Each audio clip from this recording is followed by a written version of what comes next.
Hi, I'm Justin Alvela Makinani. Arbitrary DEFVW1. So my title is Degradation of Solid Events, Understanding the Process and Mitigation Strategies. Introduction. Soil degradation is a process which lowers the current of future capacity of the soil to produce goods or services erosion. Is the major cause of soil degradation. It is a process that forms horizontal sediments.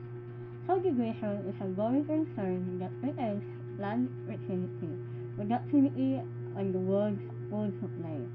It is caused by both human and natural factors such as soil erosion, acidification, desertification, and pollution.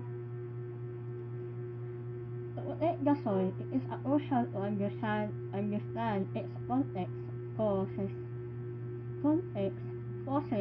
effects, and potential remedies.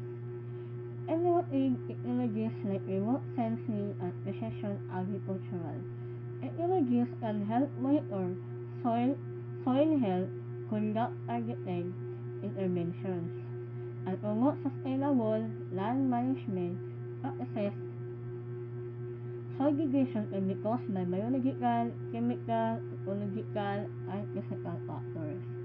Biological causes include decreased microbial activity, chemical changes in soil chemistry, decreased land productivity due to the environmental factors, and physical loss and depletion of fertile topsoil.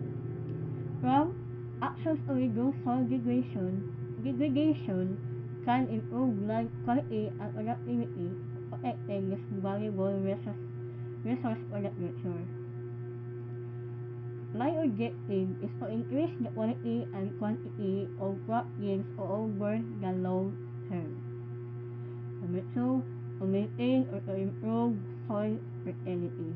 Number 3, to control runoff and thus prevent loss of soil by soil erosion.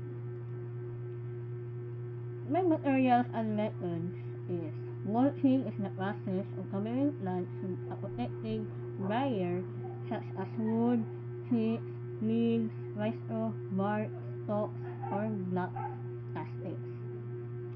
And contour farming involves plowing, harrowing, or forestry along the land's contour using level lines to maintain a constant elevation on slope land for crop cultivation. Number 3 is natural vegetative strips or NVS are narrow leaves barriers made up of natural occurring grasses such as napier grass, gilly grass, and vetiver grass. Alley cropping system involves growing leguminous trees alongside agricultural food crops in narrow rows of woody species, shrubs, or grasses typically in flat to gently rolling topography. And this is my RRL.